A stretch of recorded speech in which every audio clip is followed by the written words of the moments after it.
You are welcome to our geography lessons. Hope you are doing good. Today we are going to introduce a new topic. But before that, let us review our previous topic. In our previous topic, we talked about rocks, and we said rocks are aggregates of minerals. That is when two or more minerals combine. And we said minerals are naturally occurring compounds. We looked at the types of rocks, and we said the classification of rocks is based on the formation of the rocks.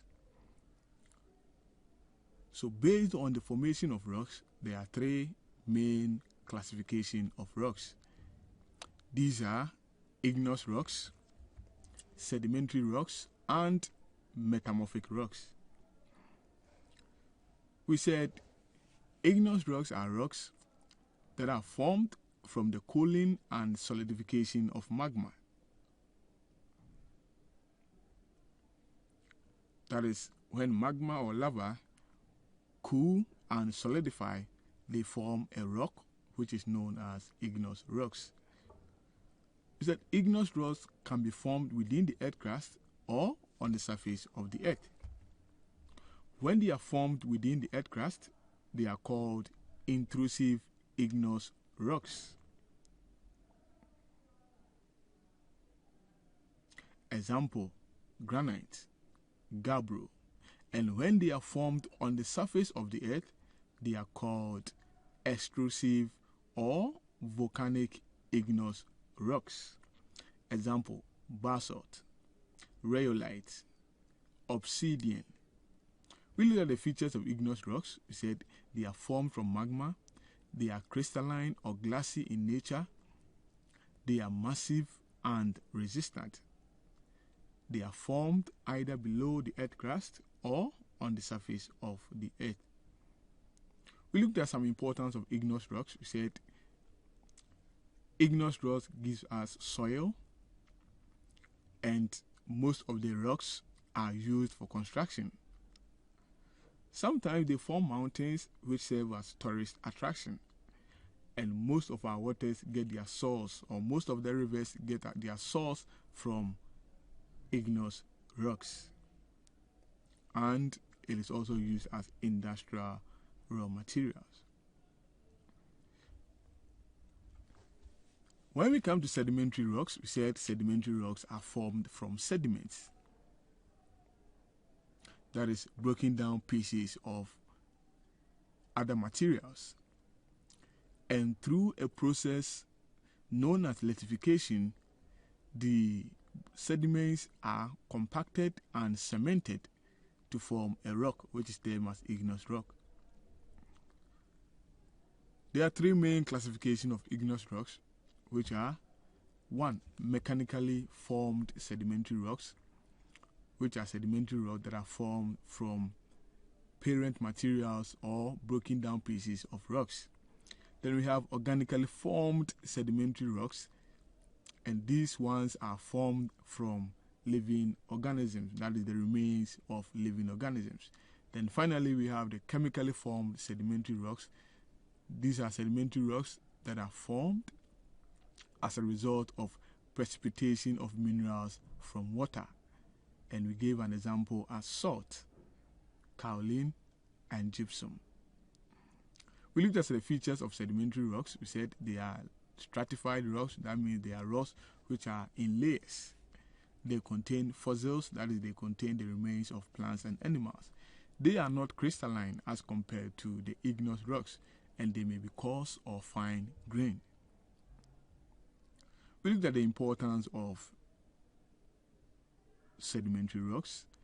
Sedimentary rocks, like igneous rocks, gives us soil. They also give us minerals. They give us source of underground water. And there is one significant importance of sedimentary rock, that is medicinal value. The plaster of Paris that we use, that is the POP that we use in our various hospitals, are got from a certain type of sedimentary rock known as gypsum.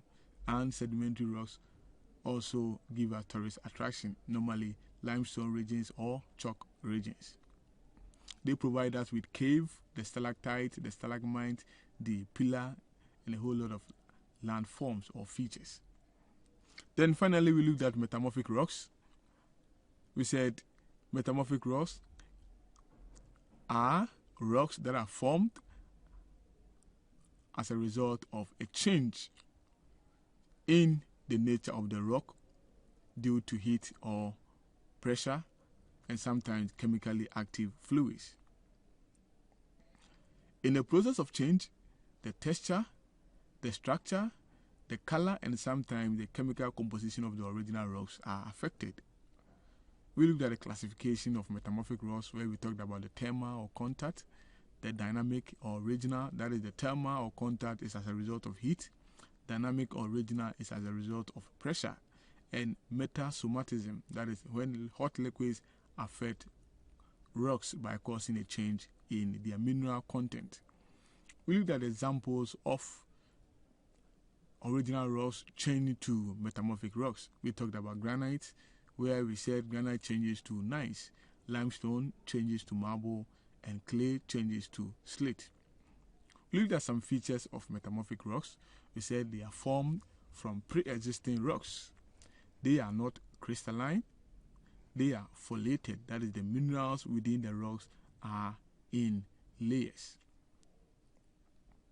As compared to other rocks, the minerals are randomly laid, but with metamorphic rocks, most of them have their minerals in layers.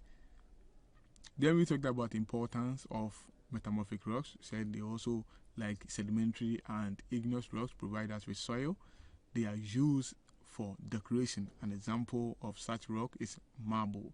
And metamorphic rocks, like all other rocks, also give us minerals.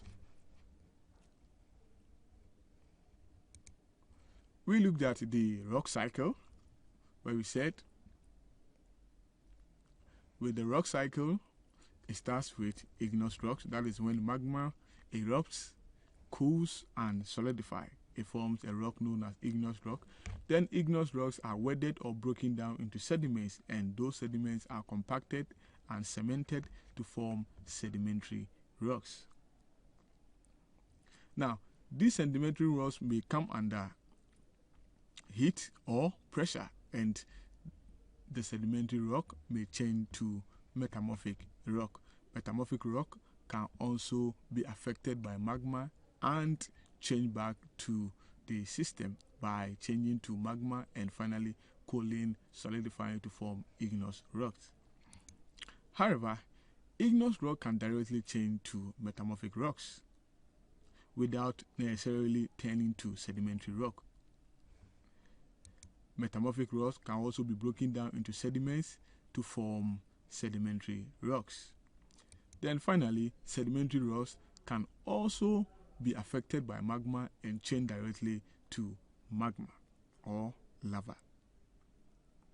So that is how the rock cycle works. So this is what we looked at in the previous lesson.